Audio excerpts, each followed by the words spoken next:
요한복음 2장 1절부터 11절입니다. 제가 한번 읽도록 하겠습니다. 사흘 되던 날에 갈릴리 가나에 혼인이 있어 예수의 어머니도 거기 계시고 예수와 그 제자들도 혼인의 청함을 받았더니 포도주가 모자란지라 예수의 어머니가 예수에게 이르되 저에게 포도주가 없다 하니 예수께서 가라사대 여자여 나와 무슨 상관이 있나이까 내 때가 아직 이르지 못하였나이다. 그 어머니가 하인들에게 이르되 너희에게 무슨 말씀을 하시든지 그대로 하라 하니라. 거기 유대인의 결례를 따라 두세 통 드는 돌 항아리 6이 놓였는지라. 예수께서 저희에게 이르시되 항아리에 물을 채우라 하신즉 아구까지 채우니 이제는 떠서 연회장에게 갖다 주라 하시매 갖다 주었더니 연회장은 물로 된 포도주를 맛보고 어디서 났는지 알지 못하되 물 떠온 하인들은 알더라. 연회장이 신랑을 불러 말하되 사람마다 먼저 좋은 포도주를 내고 취한 후에 낮은 것을 내거는 그대는 지금까지 좋은 포도주를 두었도다 하니라. 예수께서 이 처음 표적을 갈릴리 가나에서 행하여 그 영광을 나타내시매 제자들이 그를 믿으니라. 가나의 혼인잔치는 예수님께서 이적을 첫 번째로 행하신 그런 사건입니다. 일반적으로 유대인들에게 있어서 혼인잔치는 굉장히 크고 성대하게 치러지는 것을 볼 수 있습니다. 우리나라는 지금 혼인잔치 어떻게 하세요? 예식장에서 빌리기도 어렵고 빌리면은 한 30분, 40분에 끝나려고 하다 보니까 어떻게 해요? 주례도 짧게 해야 되고 요새는 또 주례도 안 하는 분위기죠. 서로 양가 부모님이 결혼하는 자녀들한테 이렇게 덕담해주고 그러고 끝나더라고요. 어쨌든 우리는 굉장히 아주 신속하게 결혼식하고 간단히 피로연하고 바로들 헤어집니다. 근데 유대인들의 결혼식은 굉장히 절차가 오래됩니다. 먼저 약혼은 결혼과 동일한 그러한 약속의 효력이 있는데 약혼하는 과정을 이제 합니다. 그때는 이제 여러 가지 이제 부모에게 어떠한 그 딸을 잘 키워준 거에 대한 그런 어떤 사례를 하는 준비 이런 것들을 하고 약혼이라는 약속을 한 다음에 신랑은 휙 떠납니다. 이게 유대인들 결혼 풍습이에요. 신랑은 휙 떠나면 신랑이 보통 한 1년 이내에 옵니다. 그때 신랑의 아버지가 이제 처소를 준비하는 기간이에요. 그러다 보니까 신부는 언제 신랑이 올지 모르는 거를 이제 기다리는 거예요. 그 1년 동안. 저 말씀처럼 밤에 올지, 낮에 올지, 새벽에 올지 모르는 거예요. 다만 이제 아버지가 준비가 돼서 야 이제 신부를 데려와라 라고 이제 이야기가 되면 그때 이제 신부를 데리러 가고 그러고 나면은 이제 그때서야 이제 혼인잔치 7일 동안이 이루어지는 것입니다. 여기서는 그러한 과정을 거쳐서 7일간 혼인잔치를 하고 있는 그 장면이라고 하는 것입니다. 근데 이 혼인잔치에서 이 말씀에서 나온 것처럼 그 3절에 보니까 이 혼인잔치에 필요한 포도주가 모자른지라 이렇게 이야기되고 있습니다. 사실 유대인들 중에서 이 혼인잔치의 포도주라고 하는 것은 굉장한 의미가 있습니다. 이 잔치 중에 포도주가 끊어진다고 하는 건 그 잔치가 잘못되어지고 있다라고 얘기할 정도로 이 포도주에 대한 것은 굉장히 그 유대인들의 혼인잔치에서는 없어서는 안 된다고 하는 것입니다. 근데 지금 이 일주일간 혼인잔치를 하는 중에 포도주가 끊어졌다고 하는 것입니다. 이제 모자랐다고 하는 것이에요. 그러니까 예수님의 그 어머니가, 마리아죠, 어머니가 예수님한테 포도주가 떨어졌습니다 라고 이야기하는 것입니다.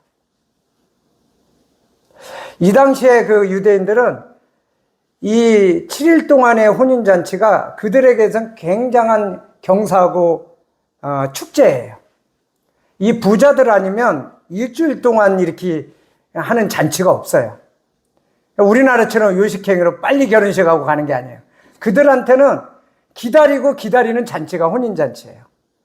그래서 일주일 동안 친지들과 초청받은 사람들, 여기 전 예수님의 어머니 마리아하고 예수님이 초청받았다는 거는 그 가까운 친척이나 여러 가지 인전 관련된 혼인잔치라는 것을 볼 수 있습니다. 그래서 그런 쪽에 청함을 받기 원하는 거예요, 오히려. 그래서 청함을 받으면 그 혼인잔치 일주일 동안 굉장히 즐겁고 복되게 그 혼인잔치를 여는 거예요. 근데 혼인잔치에 없어서는 안 되는 포도주가 지금 모자르다고 하는 것입니다. 이 포도주라고 하는 것은 우리가 그 어떤 그 술에 대한 특성처럼 적당히 이렇게 먹을 때 기분이 굉장히 좋게 해주는 그런 역할이 있습니다.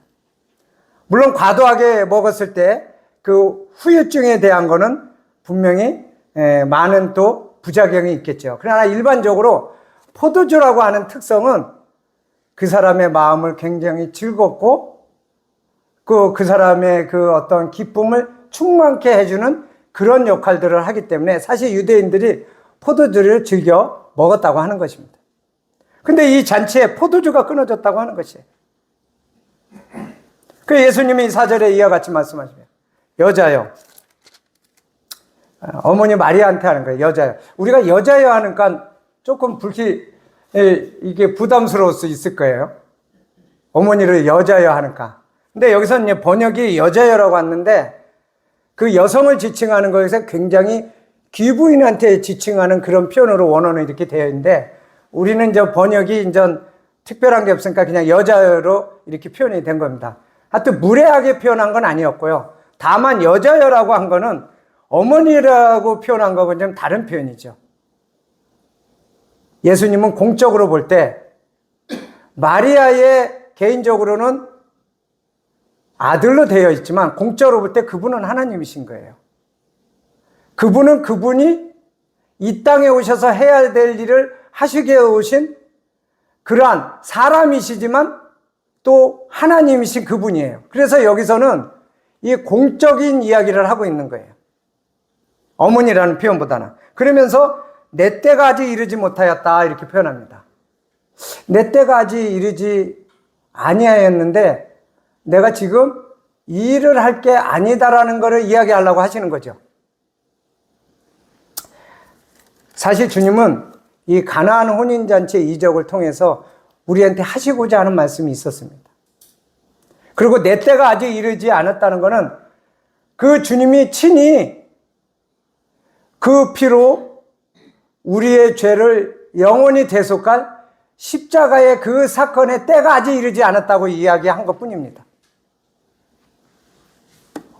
근데 5절에 마리아가 그분에 대해서 이렇게 알아듣고 종들에게 지시를 하는 것을 볼 수 있습니다. 그 어머니가 하인들에게 이르되 너에게 무슨 말씀 하시든지 그대로 하라. 무슨 말씀을 하시든지. 이 무슨 말씀 하시든지라는 것은 우리의 생각과 모든 것을 다 내려놓고 그분이 하라고 하는 대로 하라는 그 말이에요. 여기서는 이제 종들로 되어 있는데 보통은 잔치에서 이렇게 같이 챙기고 그런 역할을 하는 그런 봉사자들을 이야기합니다.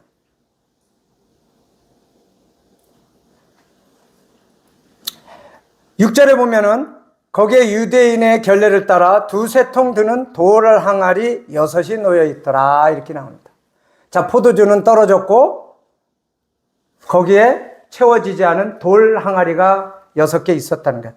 결례를 따라라서는 뭔가요? 닦는 거를 위한 물을 담아놓는 통이라고 하는 거죠. 그 항아리는. 근데 여기서는 공교롭게도 6개라고 이야기하고 있습니다. 사실 성경에서는 어떤 때는 이 숫자에 대한 게 하나님이 우리 것이 하시고자 하는 의미가 있는 숫자들이 있어요. 그렇죠? 삼위일체되는 3, 완전수라고 하는 7, 사람의 수라고 하는 6, 이렇게 숫자가 의미적으로 기록되어 있는 이유가 있습니다. 그래서 요한계시록에 보면 그 마지막에 그 짐승의 수를 세어보라 하면서 그 표를 받지 말라고 하는 거가 무엇으로 완전하게 되어 있어요? 사람의 수인 6이 3개가 되어 있는 666. 그건 뭐야? 사람으로서 완전한 수예요. 그럼 7은 하나님의 완전한 수인 777은 7로서 완전한 수가 되는 거예요. 그래서 사람의 수로서 완전한 수가 되는 그 666은 뭐라고 표현해요? 짐승의 표라 이렇게 이야기하는 거예요. 그래서 6이라고 하는 것은 하나님이 보시기엔 사람을 뜻하는 숫자이지만 불완전하다고 보는 것이에요. 그래서 우리는 6이라는 숫자에서 7이라고 넘어가는 하나님하고 관계를 이야기하고 있는 것입니다. 근데 여기에 돌 항아리가 6개가 있었다고 하는 거예요. 사람에게 필요한, 또 사람의 환경에 따라서 쓰여져야 되는 돌 항아리가 6개가 있었다고 하는 거예요. 근데 이 6개가 비었어요. 그러니까 예수님이 이와 같이 말씀하십니다.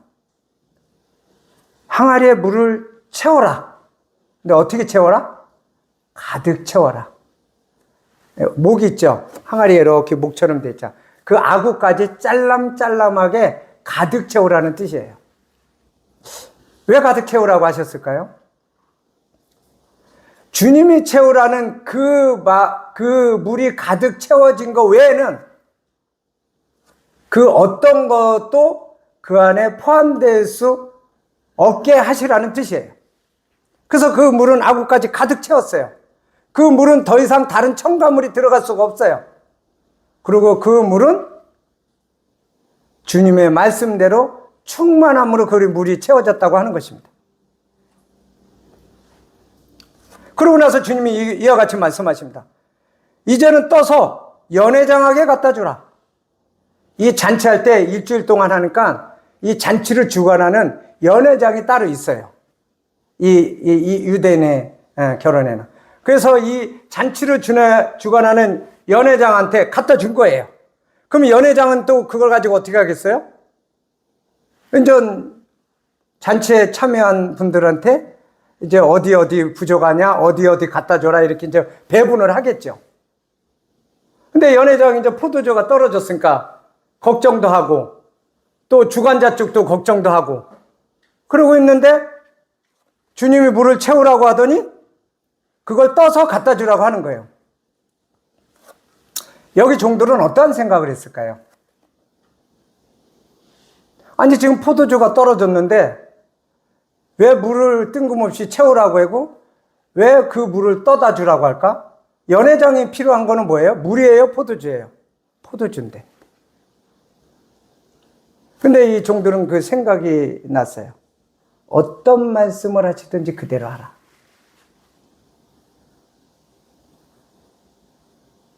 주님의 말씀에 순종한다고 하는 것은 우리의 생각을 가지고는 순종할 수 없다고 하는 것이에요.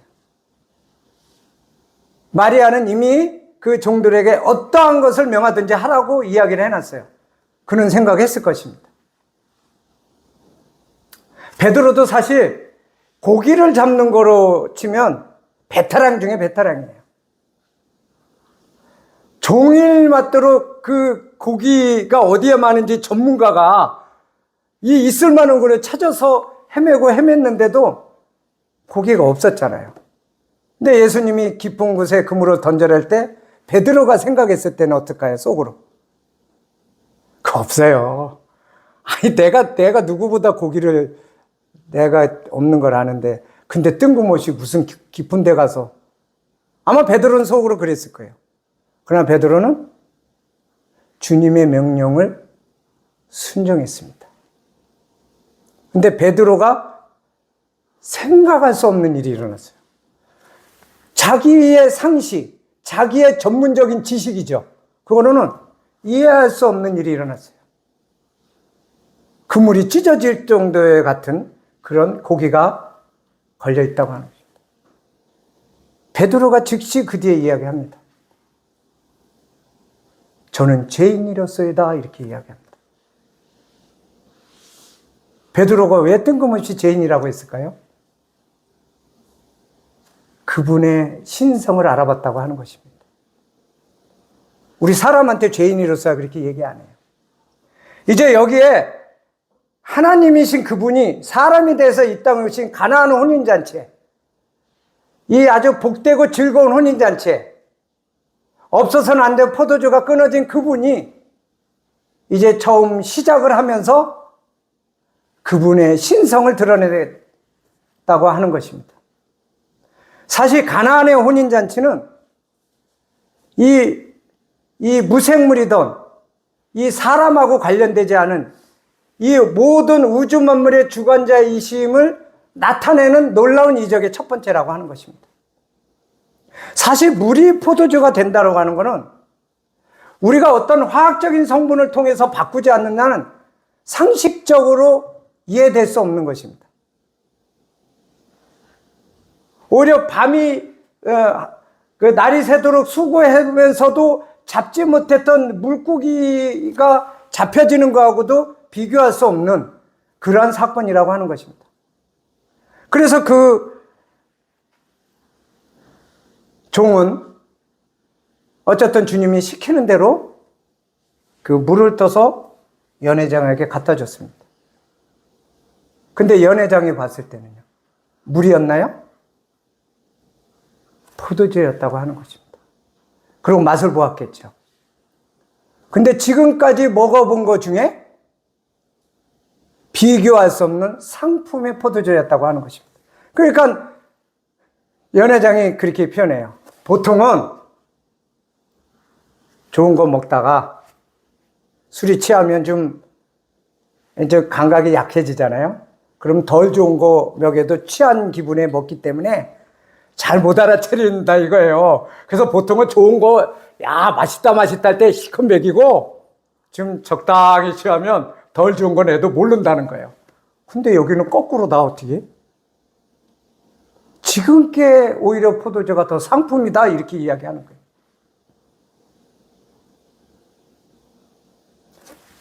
종들은 알았을까요? 몰랐을까요? 그 근원을 알았을까요? 몰랐을까요? 종들은 알았죠. 어찌 이런 일이 하고 놀랐을 것입니다. 연회장은 그 포도주의 근원이 어디에서 왔는지 모르는 것입니다. 그러나 종들은 아는 것입니다.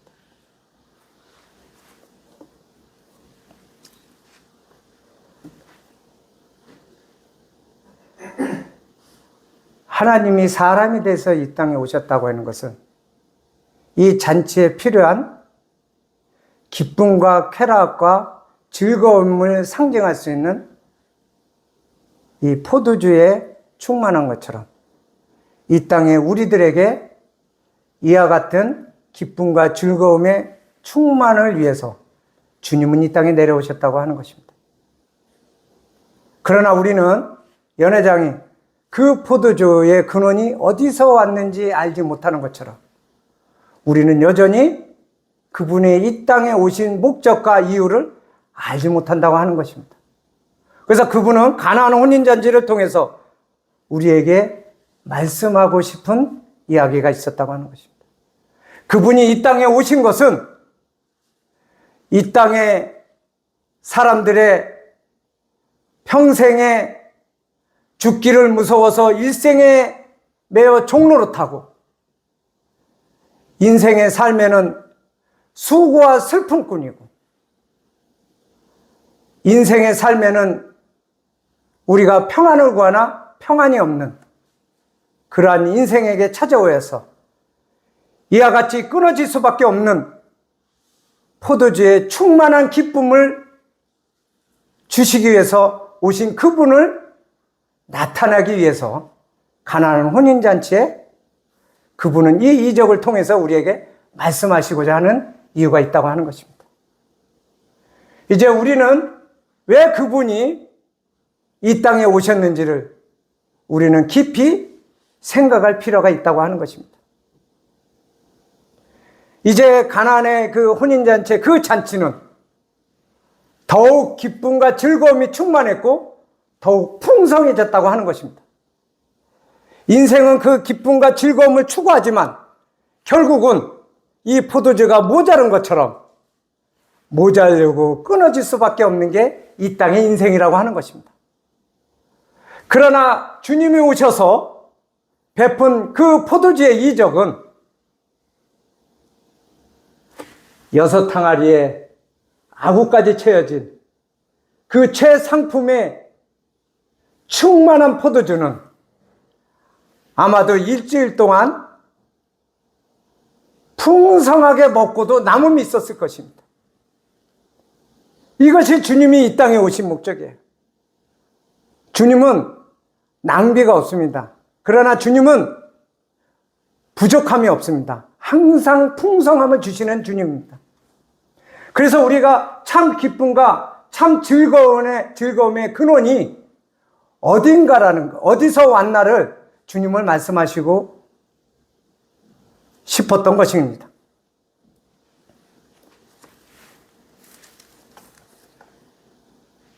우리가 기쁨과 즐거움에 대해서 한번 생각해 보기를 원하는 마음이 있습니다.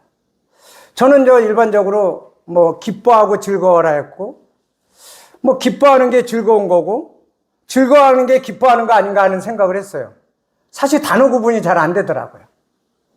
근데 기뻐하고 즐거워하려면 기뻐하는가 즐거워하는 게는 차이가 있겠다는 생각을 하고 살펴봤습니다. 사전적 의미에서는 기쁨을 이렇게 이야기하고 있더라고요. 마음으로부터 출발해서 몸으로 표출되는 게 기쁨이다. 이게 우리나라 사전적 의미예요. 그럼 즐거움은 뭘까 했더니 몸에서 출발해서 마음으로 들어오는 게 즐거움이래요. 어떤 차이가 있을까요? 그걸 곰곰이 생각해 봤어요. 근데 예문이 이렇게 들어준데 내가 이해가 됐어요. 기쁨은 그렇게 좋지는 않아도 그렇지만 어떤 보상을 생각하고 인내를 했을 때 얻어지는 것이 기쁨이다. 예를 들어서 내 직장을 한 달 동안 열심히 다니는데 어떤 때는 아침 일찍 가야 되고 출퇴근 길도 막히고 힘들어요. 근데 일을 하면서 한 달 지나니까 봉급이 싹 들어와요. 그걸 통해 내가 쓸 일이 있고, 내가 일을 하고 있구나. 내가 급여를 받고 있구나. 난 참 기쁘다. 어떤 보상을 바라고 인내한 결과 뒤에 얻는 것이 기쁨이라고 이야기하더라고요.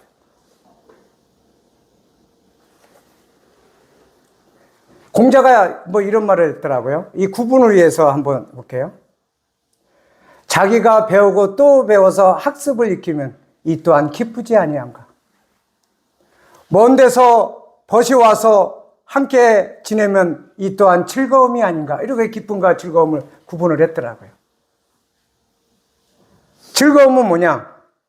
보상과 대가와 상관없이 그 자체로 그 일을 본인이 좋아서 하는 일입니다. 그래서 세상에서 그렇잖아요. 즐기는 자는 이길 수가 없어. 그거는 급여의 문제도 아니고 보상의 문제 아니고 자기가 좋아서 하는 일이에요. 근데 하나님은 우리에게 기뻐하고 즐거워하라고 이야기합니다. 우린 기뻐해야 될 일이 있는 것입니다. 히브리서 12장 2절 한번 보겠습니다. 히브리서 12장 2절.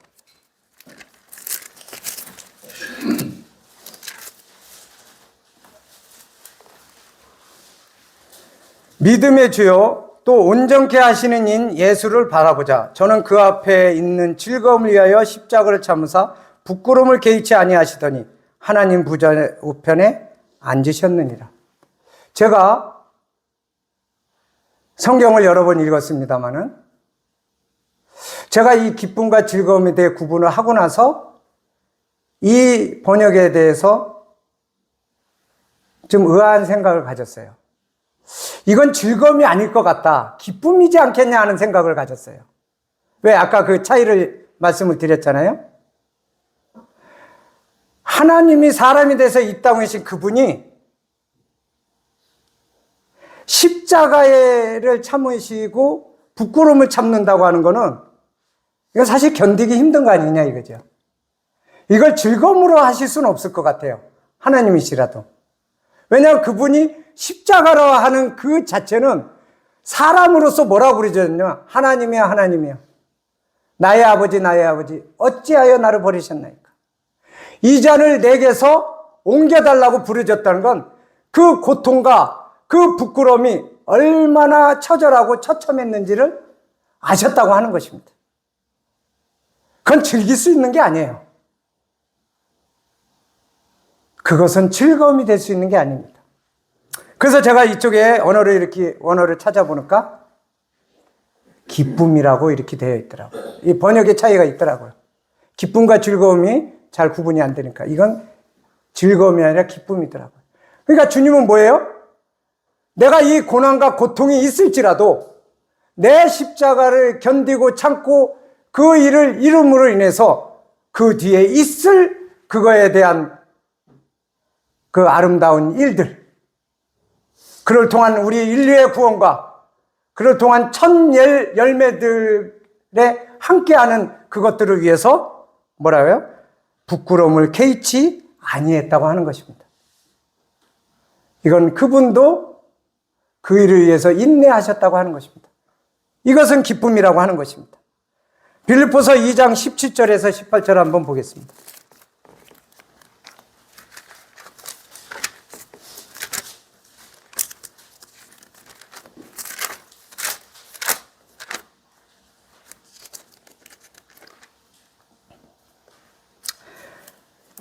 만일 너희 믿음의 제물과 봉사에 내가 나를 관제로 드릴지라도 나는 기뻐하고 너희 무리와 함께 기뻐하리니 이와 같이 너희도 기뻐하고 나와 함께 기뻐하라. 이거는 번역이 정확히 되어 있습니다. 기뻐하라가 맞습니다.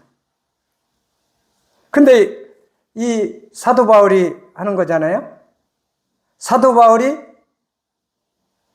하나님의 영광을 위하고 우리들의 복음의 진보를 위하고 교회의 성장을 위해서 그가 어떠한 고통과 고난 가운데서 인내했는지 알 수 있는 대목이라고 하는 것입니다.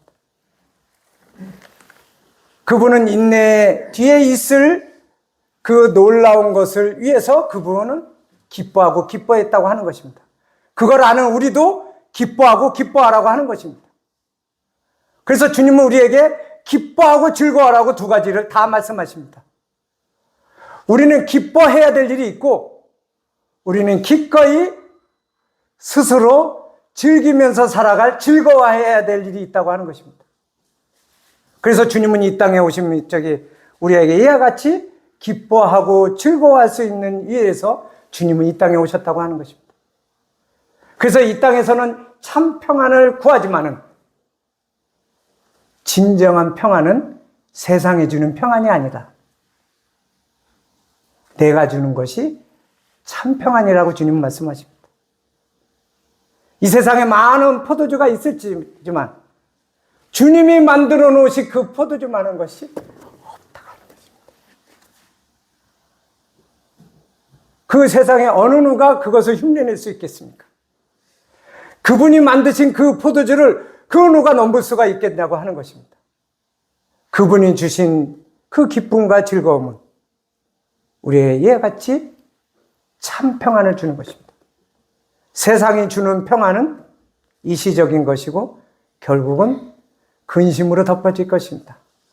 그러나 주님이 주시는 참 평안은, 주님이 주신 이 기쁨과 즐거움은 어떻게 돼요? 모자라지 않는 것입니다. 끊어지지 않는 것입니다. 계속 샘솟도 일어난다고 하는 것입니다. 우리는 그 안에서만 이와 같이 참 평안을 누릴 수 있는 것입니다. 그래서 우리는 그분을 지금 알아가고 배우는 것입니다. 이 땅에서. 우리가 성경을 많이 읽으라고 합니다. 예, 많이 읽어야 됩니다. 그러나 성경을 많이 읽고 아는 지식에만 머물면 사실은 주님은 아는 지식하고는 다른 지식이 됩니다. 그것은 뭐예요? 많은 정보량을 가지고 있는 거예요. 그냥 많은 정보를 가지고 있는 거예요. 근데 주님을 아는 지식은 뭐예요? 그분의 어떠하심, 그분의 신성과, 그분이 왜 사람이 되셨고, 그분은 왜 이 땅에 오셨고, 우리는 그분과 같이 어떻게 성장할 것이며, 그분의 위대하심과 광대하심은 어떠한 분인지, 그분을 알아가게 될 때, 그것이 주님을 아는 지식에서 자라는 것입니다. 성경의 많은 내용을 정보량으로 갖고 있는 걸 지식이라고 하는 것이 아니라, 그분의 아는 지식이라고 하는 것은 그분의 어떠하심을 알아가는 것입니다. 그래서 우리는 삶을 통해서 우리가 그분의 임재하심과 그분이 어떻게 인도하심을 체험하는 거 아닙니까? 그래서 그러한 경우가 되어 있을 때 어떻게 돼요, 우리가? 교제가 풍성하고 넘치는 것입니다. 제가요, 주님을 이렇게만 알았는데요, 제가 지나가고 나니까요, 주님은 저를 이렇게 가르치셨고요, 주님은 이러한 분이셨어요. 이것이 주님을 아는 지식에 자라는 거예요. 그 욥의 세 친구들도 주님을 어설프게 알았잖아요. 정보로만 알았잖아요. 그러니까 욥을 정죄하기 시작하고 욥을 비난하기 시작했지 않습니까? 근데 그 욥의 세 친구들이 무엇으로 이야기했어요? 하나님의 말씀은 성경을 인용해서 이야기했다고 하는 것입니다. 그러나 그들은 하나님에 대한 진정한 지식이 없었다고 하는 것입니다. 우리가 성경을 통해서 하나님을 어떻게 아느냐가 굉장히 중요하다고 하는 것입니다. 성경을 얼만큼 많이 아느냐가 아니라 어떻게 아느냐가 중요한 것입니다. 그래서 그분의 성품을 닮아가고 신의 성품에 참여한 자라고 하는 그 성품에 합당하게 살아가서 그분의 어떠하심을 알아가게 될 때 우리는 넉넉하고 풍성한 끊이지 않는 그 포도주가 넘치는 그러한 참된 기쁨과 즐거움 가운데 살아갈 수 있다고 하는 것입니다.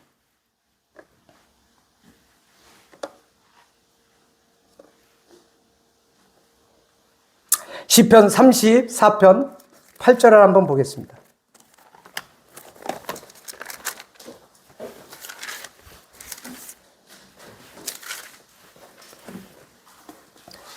너희는 여호와의 선하심을 맛보아 알지어다. 그에게 피하는 자는 복이 있도다. 선하심은 그분의 선하심, 그분이 주시는 평강.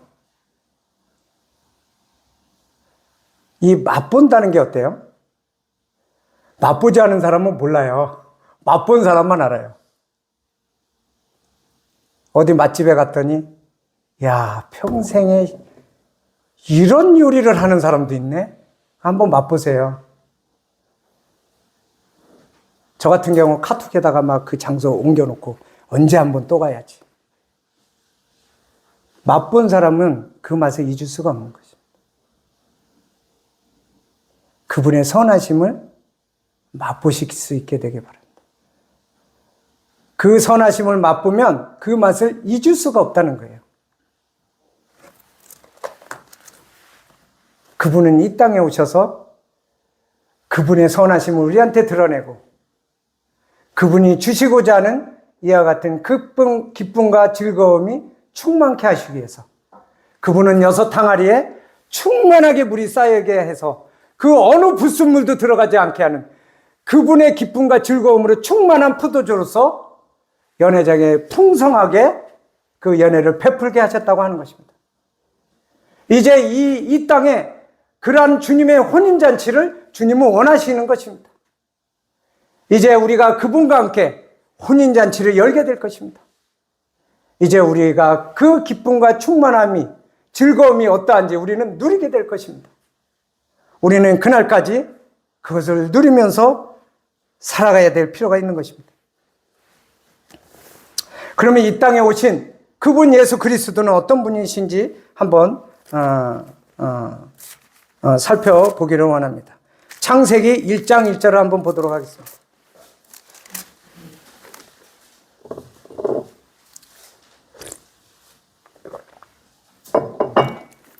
태초에 하나님이 천지를 창조하시니라. 태초에 하나님이 천지를 창조하시니라 이렇게 바로 시작되고 있습니다. 요한복음 1장 1절에서 3절을 한번 보겠습니다. 창세기 1장이고 요한복음 1장 1절입니다. 우리가 보통 공관복음 네 군데에서 우리가 똑같이 그 예수 그리스도의 사역을 기록하지만 집중하는 그 기록의 특성이 약간씩 다르다고 그랬잖아요. 마태복음 왕으로서 그분을 다루고 있고, 그죠? 그래서 유대인의 그 혈통을 쭉 나오고, 누가복음은 인간으로서 인간이 되신 그분을 묘사하는 쪽으로, 그 다음에 마가복음은요. 누가복음은 뭐로써요? 그분이 마가복음은 종으로서, 누가복음은 인간이 되신 그분에 대해서 묘사하고 있습니다. 요한복음은 그러나 그분은 하나님이시라는 신성에 대해서 기록하고 있는 것이 요한복음의 특성입니다. 요한복음 1장 1절에서 3절을 한번 보도록 하겠습니다. 태초에 말씀이 계시니라. 태초에 하나님이 천지를 창조하시니라 이렇게 시작했죠. 창세기. 근데 요한복음 1장 1절에 태초에 말씀이 계시니라. 이 말씀이 하나님과 함께 계셨으니 이 말씀은 곧 하나님이시니라. 그가 태초에 하나님과 함께 계셨고 만물이 그로 말미암아 지은 바 되었으니 지은 것이 하나도 그가 없이는 된 것이 없느니라. 자, 한번 풀어보겠습니다. 만물이 그로 말미암아 지었는데 2절에는 그가 태초에 누가 함께 계셨다고요? 하나님과 함께 계시고.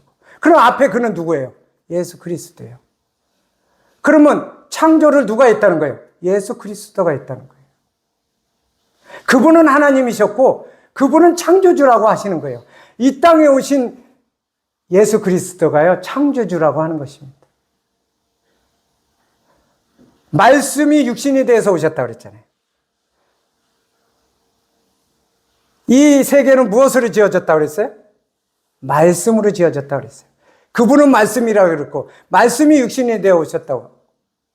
이 땅에 오신 예수 그리스도는 하나님이신 창조주였다고 하는 것을 분명히 말씀하고 있습니다. 창조주가 우리에게 가나안의 그 포도주의 이적을 통해서 우리에게 어떤 것을 이야기하고자 하시는 그 목적이 있었다고 하는 것입니다. 그래서 그분이 이 땅에 오셨을 때 뭐라 그래요? 임마누엘 되신 하나님이다. 임마누엘 뭐예요? 하나님이 나와 함께 계시다. 이 세상에 하나님을 보여달라, 하나님이 어딨나 했지만 그분이 이미 이 땅에 오셔서 저희에게 보여졌다고 하는 것입니다. 그래서 제자들이 그분에 대해서 소개할 때 내가 본바요 만져봐요 들은 바라고 명확하게 하나님에 대해서 증언하는 것을 볼 수 있습니다. 그래서 우리는 그분의 말씀을 통해서 명확하게 신뢰를 하는 것입니다. 그래서 그분은 이적을 통해서 믿는 것보다 그 말씀을 통해서 믿는 것을 더 귀히 여기고 그것이 더 확고하다고 그분은 아는 것입니다. 그러니까 부자와 거지 나사로에 보면은 비록 죽은 자가 살아서 돌아올지라도 안 믿는다 그러잖아요. 그분의 말씀을 믿지 않는 자는 설사 그러한 이적을 봐도 믿지 않는다고 하는 것입니다. 이미 주님은 이와 같이 하나님이 사람이 돼서 이 땅에 오셨다는 그 사실 한 가지의 이적만 해도 우린 다른 거는 다 바라볼 필요가 없다고 하는 것입니다. 그것이 우리에게 제일 중요한 이적이라고 하는 것입니다. 하나님이 사람이 되셔서 우리 함께 가셨다. 그래서 주님이 침례 요한도 그렇게 얘기했지만 주님이 천국에 가까웠다고 그랬잖아요. 주님이 이 땅에 오셔서 천국에 가까웠다. 하늘나라, 하늘의 왕국에 가까이 왔다 그러잖아요. 그게 무슨 뜻일까요? 우리 왕조시대에 뭐라고 그래요? 짐이 국가야 그러잖아요. 하늘의 왕국의 주인이 오셨어요. 국가가 온 거예요. 하늘나라가 온 거예요. 그래 가까이 왔지요. 그러나 이 세상은 그 왕을 알아보지 못한 거죠. 유대인들은 하늘의 왕국보다는 이 땅의 왕국을 선호했기 때문에 더없이 배척을 하게 된 거고. 그러나 우리는 그분의 왕되심을 아는 것입니다. 그분은 친히 하늘의 일들을 우리에게 친히 말씀하셨습니다. 근데 그분의 다가심은 친구와 같이 참 우리에게 부드러운 모습으로 참 권위적으로 하셔도 될 텐데 그러한 모습은 전혀 없이 친근한 모습으로 우리 기록은 안 됐지만 그 유출을 할 수 있잖아요. 그 반모섬 요한계시록까지 기도해 요한이 예수님의 기대했더라는 게 누구로 보통 알고 있어요? 요한으로 알고 있어요. 우리 대통령이 아무리 친근하게도 대통령 다 기댈 수 있어요? 그분의 자비로움을 그를 통해서 나타내 보이는 거예요. 우리가 연인들이 굉장히 사랑하고 애틋할 때 그 여인의 품에 안기듯이 그 요한은 주님의 품에 기대었다고 이렇게 표현되어 있습니다. 이 하나님의 자비와 사랑은 여러 모양으로 여러 방법으로 우리에게 이와 같이 나타내셨고 그와 같이 말씀하신 그분이 말씀이 육신이 돼서 이 땅에 거하신 사건은 하나님이 우리에게 향하신 그 사랑의 하이라이트라고 하는 것입니다. 그것이 가나안 혼인잔치를 통해서 우리에게 나타나신 그분의 신성과 그분의 충만함을 우리는 알게 된다고 하는 것입니다. 요한복음 1장 14절에 아까 제가 나눈 말씀이 또 있습니다.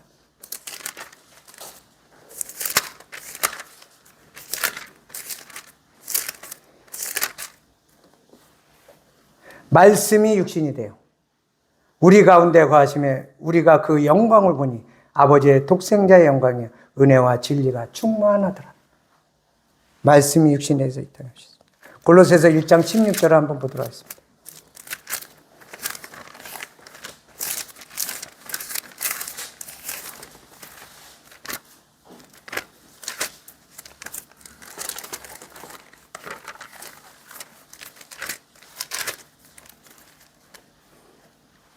만물이 그에게 창조되되 하늘과 땅에서 보이는 것들과 보이지 않는 것들과 혹은 보좌들이나 주관들이나 정사들이나 권세들이나 만물이 다 그로 말미암고 그를 위하여 창조되었고 우리는 그분을 위해서 창조된 사람이에요. 그러한 우리가 그분을 떠났다고 하는 것은 그거는 있을 수 없는 일이 일어난 일이었다고 하는 것입니다. 그러나 그분은 이와 같이 찾아오셨고 그분의 창조주이심과 그분의 하나님이심을 우리에게 나타난 게 동시에 그분은 우리와 같이 사람이 되셨다고 하는 것입니다. 그러면서 이와 같이 골로새서 1장 16절에는 그분이 창조주이심을 또다시 밝히 드러내고 있다고 하는 것입니다. 히브리서 11장 3절입니다. 믿음으로 모든 세계가 하나님의 말씀으로 지어진 줄을 우리가 아나니 보이는 것은 나타난 것으로 말미암아 된 것이 아닙니다.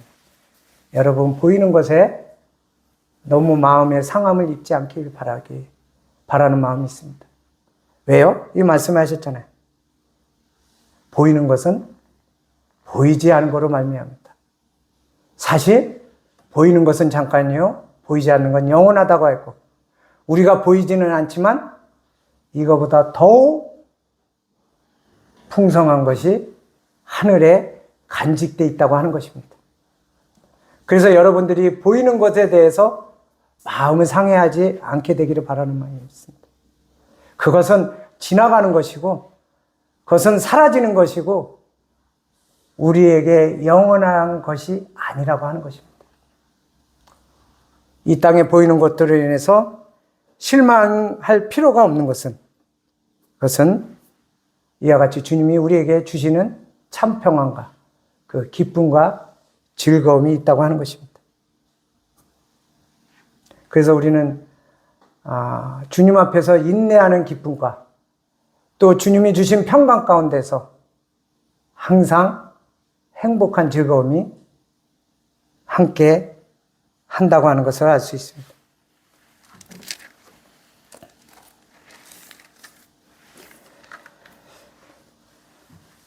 하나님이 사람을 향해서 이와 같이 지속적으로 하는 것은 이 세상의 역사에서도 찾아볼 수가 없습니다.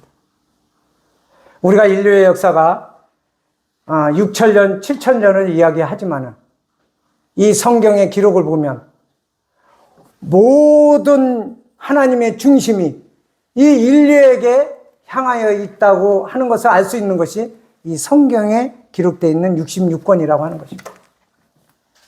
창세기 1장 1절에서 태초에 하나님이 천지를 창조하시나에서부터 하나님을 거역하고 배반했던 우리들이 이제 말씀이 육신에서 이 땅에 오신 그 하나님을 통해서 지금도 여전히 그분을 배우고 그분의 은혜 아래서 살아가고 있다는 것을 생각하면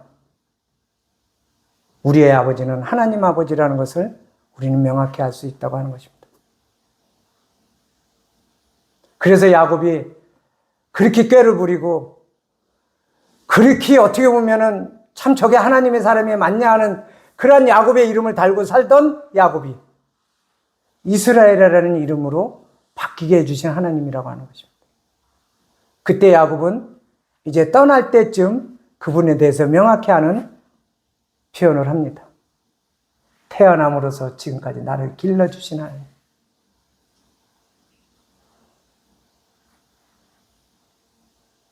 우리는 누구한테 길림을 받았는지를 그 근원을 명확히 알아야 된다고 하는 것입니다. 우리는 그 고백 가운데서 살아갈 때 우리는 이 땅에서 좀 더 담대할 것이며 우리는 이 땅에서 더 여유로울 것이며 너그러워질 것입니다. 너희는 왜 가지지 않은 자처럼 자랑하느냐? 자랑하는 사람 보면은 뭐 있으니까 자랑하는 거 아니겠어요? 근데 성경은 그렇게 기록되어 있어요. 너희가 왜 가지지 않은 것처럼 자랑하느냐? 실은 부족하기 때문에 자랑하더라는 거예요. 진짜 모든 걸 소유하고 가진 자는 자랑할 일이 없다고 하는 것입니다. 우리는 하나님이 주시는 이 기쁨과 즐거움을 충만하게 받은 자고 우린 그분을 통해서 참 평안이 있다는 것을 우리는 알게 되는 것입니다. 이제 계속해서 우리는 그 나라에 갈 때까지 그분의 선하심을 맛보아 알았으니 그분을 아는 지식에서 더욱더 성장해 갈 수 있게 되기를 바라는 마음이 있습니다. 이상으로 마치겠습니다.